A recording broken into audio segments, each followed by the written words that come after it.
Well, hello there. How is everyone? I hope you're all well on this fantastic, fantastic Friday.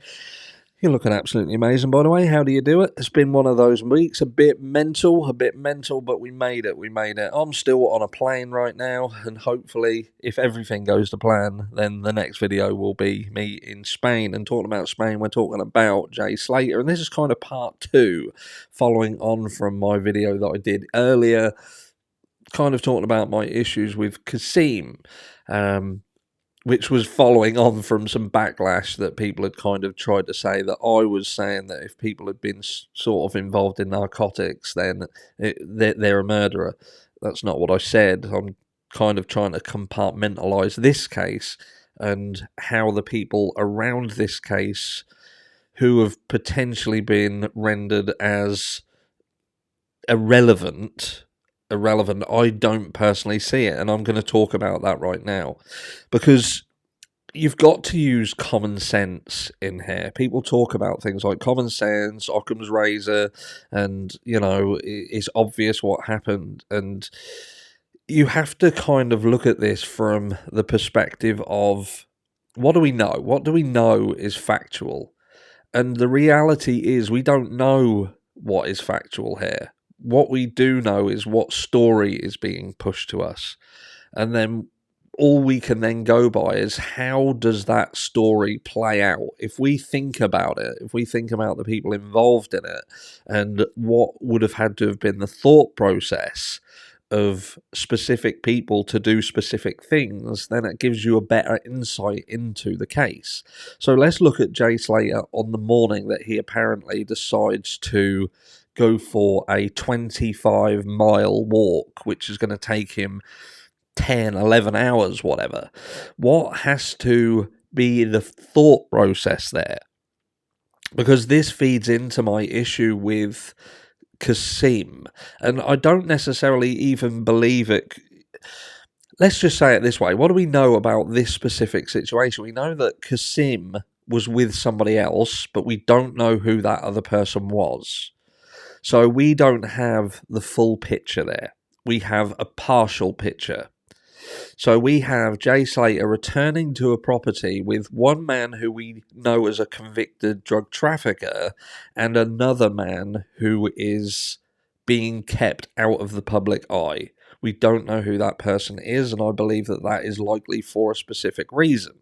Now, maybe because, again, we're looking at historical events in their life, and again, I'm speculating, but if this person has nothing to hide, then why are they hiding?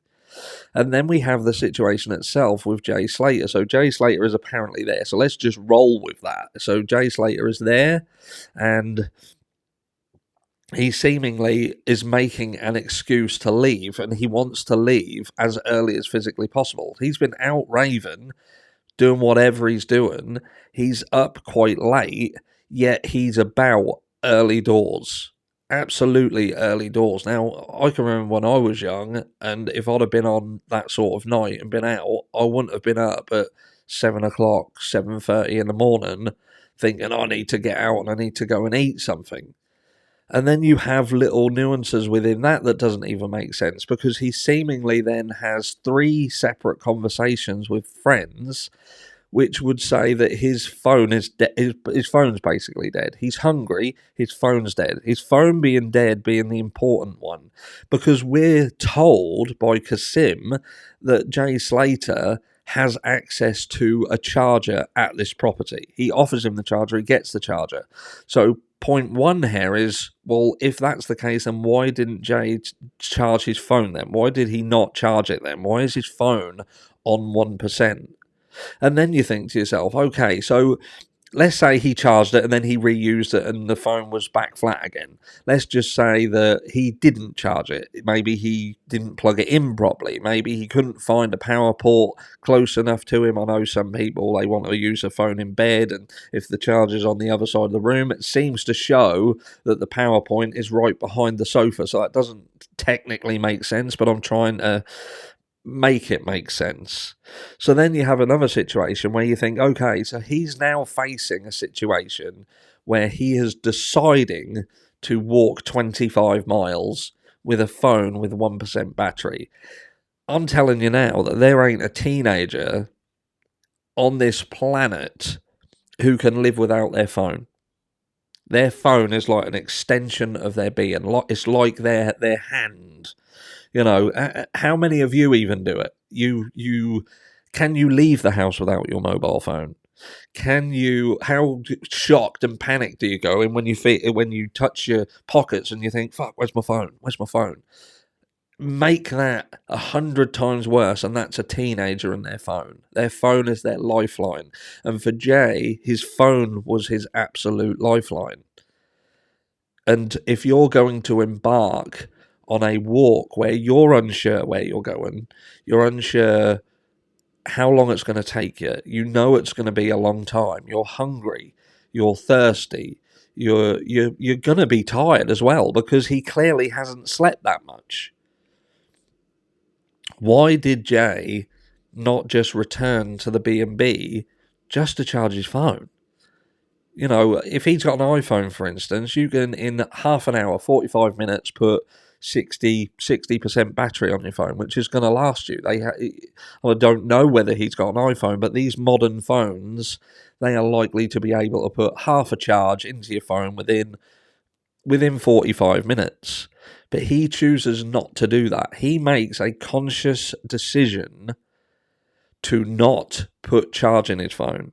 And that, to me, is an incredibly, incredibly important factor and should 100% be considered by law enforcement and anybody around this case who is trying to consider what has happened.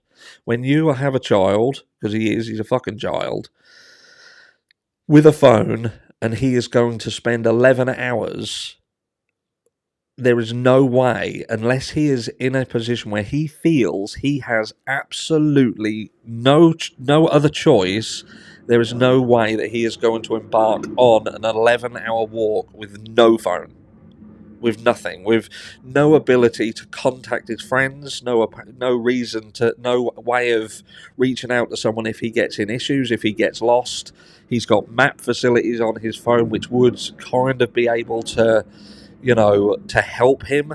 His phone is his lifeline, and he decides to forget about that, to basically, it's like jumping out of an aeroplane without a parachute, and that's what he decided to do. So my question is, why did Jay Slater choose to do that? Why did he choose to do it? Was it because the people at that house he was not comfortable around? He felt unsafe around them?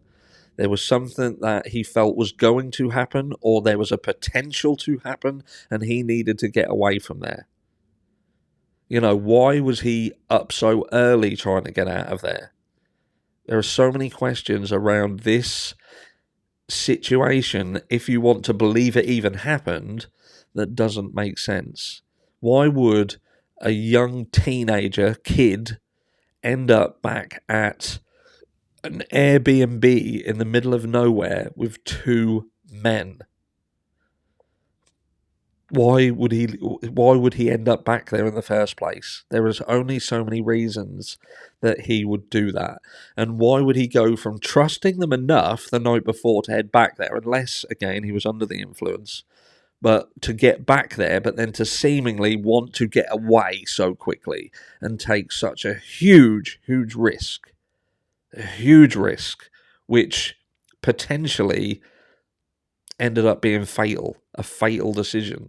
And that's why in the first video today I said somebody doesn't have to be a killer to be complicit in the demise of an individual. If that individual has made decisions based on something you said, something you did, something you or they felt that you was going to do or capable of doing, and they made those decisions, the tragic decisions to embark on this walk in an area that you were unfamiliar with, that was going to take this long with absolutely no lifeline, when you could have easily made the decision to do otherwise, doesn't make sense to me. Doesn't make sense. It's just use common sense. It don't make sense. Let me know down below what you think, and I'll see you in Spain.